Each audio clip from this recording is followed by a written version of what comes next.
Before the roar of the stadium, before the trophies and the legends, there was a boy in St. Simon's Island, Georgia, born into a world that had already decided how far he was allowed to go.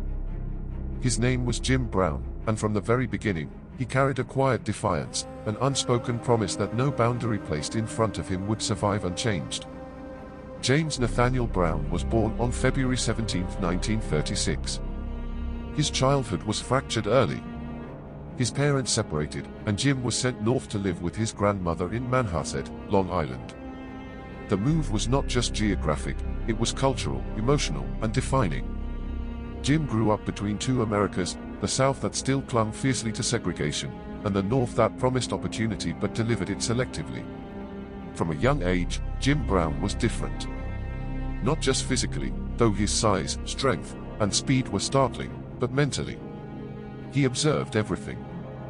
He noticed how coaches praised him but rarely defended him. How crowds cheered him but still feared him. He learned early that excellence did not protect black men from disrespect. It only made the disrespect quieter. At Manhasset High School, Brown was unstoppable. He dominated football, basketball, lacrosse, and track. In lacrosse, a sport few expected a black athlete to master, he rewrote expectations entirely. Coaches ran out of language to describe him. Teammates ran out of ways to keep up. But even dominance came with conditions. Jim Brown learned that no matter how great he became, he would always be asked to prove himself again tomorrow. That lesson followed him to Syracuse University. At Syracuse, Jim Brown became more than a star, he became a phenomenon.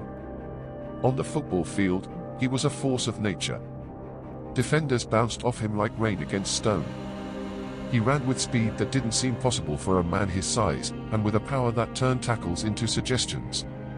But Jim Brown wasn't just a football player. He was an All-American in football. He was an elite lacrosse player. He ran track. He played basketball.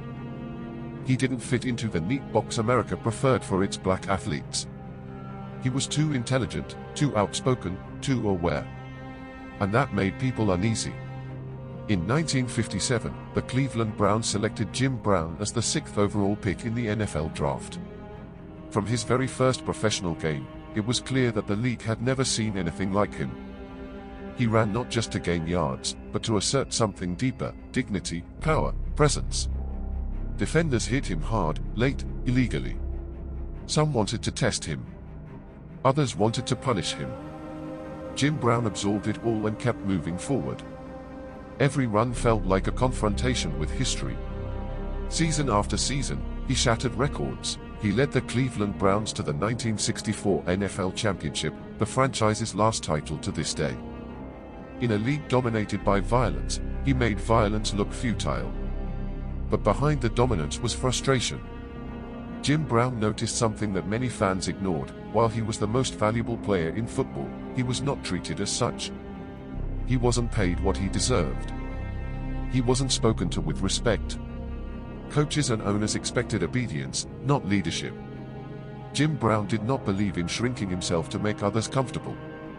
In 1966, the height of his powers, still the best running back in football, Jim Brown made a decision that shocked the sports world. He walked away. He retired from football at age 29. Not because he couldn't play. Not because he was injured.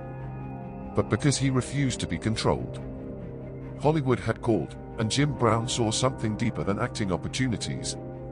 He saw autonomy. He saw a future where his body would not be owned by anyone else. Jim Brown broke another barrier, becoming one of the first black action heroes. He wasn't cast as a servant or a side character. He was strong, defiant, central. He demanded equal treatment on and off the screen, often clashing with studios that were unprepared for a black man who knew his worth. But acting was never the end goal. Jim Brown's true fight was always off the field. As the civil rights movement gained momentum, Jim Brown stood at its intersection with sports and power. In 1967, when Muhammad Ali refused induction into the U.S. Army on moral grounds, Jim Brown organized a meeting in Cleveland. Athletes gathered, Bill Russell, Kareem Abdul-Jabbar, and others, to support Ali's decision. That meeting became known as the Cleveland Summit. It wasn't symbolic. It was revolutionary. Black athletes were no longer silent. They were united. They were political. They were unapologetic. Jim Brown's voice carried weight because he had already proven himself beyond argument. No one could dismiss him as unqualified. His greatness forced America to listen, even when it didn't want to. In later years, Jim Brown turned his focus to activism within black communities, founding programs aimed at reducing gang violence and empowering young men. He believed strength should protect, not destroy. Discipline should build, not dominate. Yet Jim Brown was never a simple hero.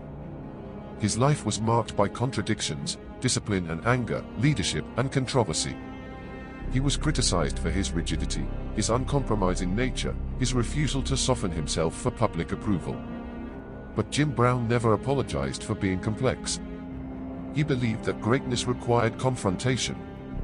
When Jim Brown passed away in 2023, the world mourned not just an athlete, but an era.